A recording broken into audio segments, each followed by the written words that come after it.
Funcionario ruso dice que Estados Unidos podría enfrentar la ira de Dios.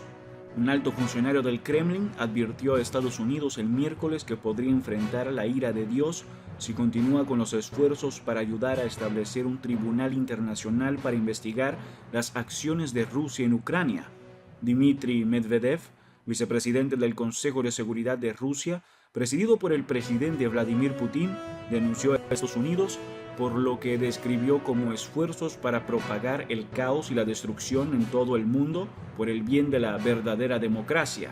Toda la historia de Estados Unidos desde los tiempos de la subyugación de la población india nativa representa una serie de guerras sangrientas, acusó Medvedev en una larga diatriba en su canal de Telegram, donde destacó el bombardeo nuclear estadounidense a Japón durante la Segunda Guerra Mundial y la guerra en Vietnam. ¿Se responsabilizó a alguien por esos crímenes? ¿Qué tribunal condenó el mar de sangre derramado por Estados Unidos allí? En respuesta a los llamados respaldos por Estados Unidos para que un tribunal internacional procese los crímenes de guerra de Rusia en Ucrania, Medvedev declaró que Estados Unidos quiere juzgar a otros mientras se mantiene inmune a cualquier juicio. La advertencia sigue a una serie de duras declaraciones de Putin y sus funcionarios que señalaron los arsenales nucleares rusos para advertir a Occidente que no interfiera con la acción de Moscú en Ucrania. Medvedev, quien se desempeñó como presidente de Rusia en el 2008 al 2012, cuando Putin asumió el cargo de primer ministro debido a los límites de mandato, fue visto por Occidente como más liberal en comparación con su mentor. En los últimos meses, sin embargo, ha hecho comentarios que han sonado mucho más duros que los emitidos por los funcionarios más agresivos del Kremlin. Por su parte, Vyacheslav Volodin, presidente de la Cámara Baja del Parlamento ruso, advirtió el miércoles que Washington debe recordar que Alaska era parte de Rusia cuando congela los activos rusos. Rusia colonizó Alaska y estableció allí varios asentamientos hasta que Estados Unidos la compró a Rusia en 1867 por $7.2 millones. Si este contenido es de tu agrado, no olvides comentar, suscribirte, dejar tu me gusta y compartir el video. Ayúdanos a crecer para llegar a más personas. Muchas gracias por tu apoyo. Economía en guerra y recesión a la vista. Estamos en una economía de guerra. Las bolsas están previendo un escenario ennegrecido que termine en recesión. Otra vez esa maldición. Este martes 5 de julio los mercados bursátiles volvieron a desplomarse ante las malas previsiones cortoplacistas. Así en España, el IBEX 35 cayó 2,48%. En Francia, el CAC 40 se desplomó 2,68%. En Alemania, el DAX 30 perdió 2,91%. Y en el Reino Unido, el FTSE 100 cedió un 2,86%. Ante la inflación, los precios de los carburantes, el costo de la luz por las nubes y la incertidumbre, el 43% de las familias en España han cancelado sus vacaciones de verano.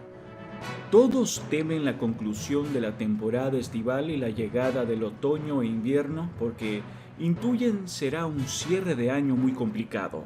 Hay un punto de inflexión con la invasión a Ucrania, la vuelta a la Europa de toda la vida, la de la guerra, los racionamientos, la sangre, el sudor y las lágrimas que han marcado a las generaciones más inmediatas, la de los abuelos y los padres que vivieron en sus carnes los estragos de las guerras del siglo pasado.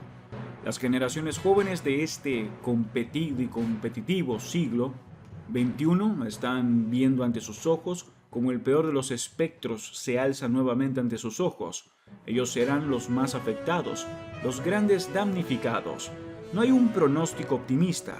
En España podrían quebrar 600.000 empresas si se agudiza la crisis energética y en definitiva el dictador ruso cierra totalmente el grifo del gas para ahogar principalmente a los países de Europa del Este. Los ciudadanos de toda Europa están nerviosos porque otro frenazo económico tras el golpetazo en seco provocado por la irrupción de la pandemia en el 2020 tendrá graves consecuencias económicas y por supuesto sociales, y desde luego no quedarán indemnes los políticos que pagarán en las urnas todo este desastre. si hay inquietud y la opinión pública no va a perdonarlo. Me parece altamente preocupante la notable debilidad de los gobernantes que están tomando todas las decisiones sin referendos de por medio de cómo responder a la atroz invasión rusa a Ucrania, según lo decide Estados Unidos para sus propios intereses. En Reino Unido, el primer ministro Boris Johnson está perdiendo con alfileres a Downing Street, cada día más debilitado. No lo quieren ni sus propios correligionarios del Partido Conservador. La renuncia casi al mismo tiempo de sus ministros de Economía y de Sanidad revela la debilidad en la que se encuentra sumido. En lo personal me parece muy llamativo, no recuerdo un consenso más firme por parte de los países miembros de la OTAN para hacer frente a los apetitos militares rusos, y no recuerdo a tantos países aplicando una serie de férreas sanciones a Rusia con la finalidad de hacerle entender al Kremlin que debe retornar a la senda del diálogo, de la negociación y del respeto a la soberanía de un país, retirando sus tropas. Ya la irrupción de la pandemia implicó un dilema para los gobernantes entre decidir la bolsa o la vida contra los confinamientos. Ahora, con la invasión a Ucrania, los gobernadores están ante un nuevo dilema: la economía o frenar a Putin. Y la respuesta es clara, porque muchos han decidido pegarse un tiro en el pie para decirle al dictador ruso que no puede ir invadiendo países sin enfrentarse con fuertes consecuencias. Lo que pasa es que hacia adentro, estas medidas en forma de bombas de sanciones están dejando graves consecuencias económicas para todos los países y ya están siendo bastante impopulares. Muy difícilmente Johnson terminará este año sin otra moción de censura, esta vez impulsada por el Partido Laborista y apoyada por los conservadores, que no lo quieren más, porque ya no se sienten representados por él ni por sus decisiones. En este Titanic en el que todos estamos metidos, a ningún gobernante se le ve un liderazgo sólido. En Francia, el presidente Emmanuel Macron ha perdido la mayoría en el Congreso y tiene un panorama de ingobernabilidad para los próximos 5 años. Y encima enfrenta el descontento de un amplio bloque formado por varias izquierdas, socialistas, comunistas, ecologistas y la Francia insumisa, que convergen en la necesidad de someter a Macron a una moción de censura y hacerlo a un lado del gobierno. En España, el presidente Pedro Sánchez tiene un gobierno de coalición entre el PSOE y sus socios de ultraizquierda de Unidas Podemos, que es dinamita pura. La más reciente decisión de aprobar 1.000 millones de euros en un crédito extraordinario para incrementar el presupuesto de defensa ha abierto una crisis de gobierno, porque hay dos visiones equidistantes de cómo manejar el actual conflicto militar.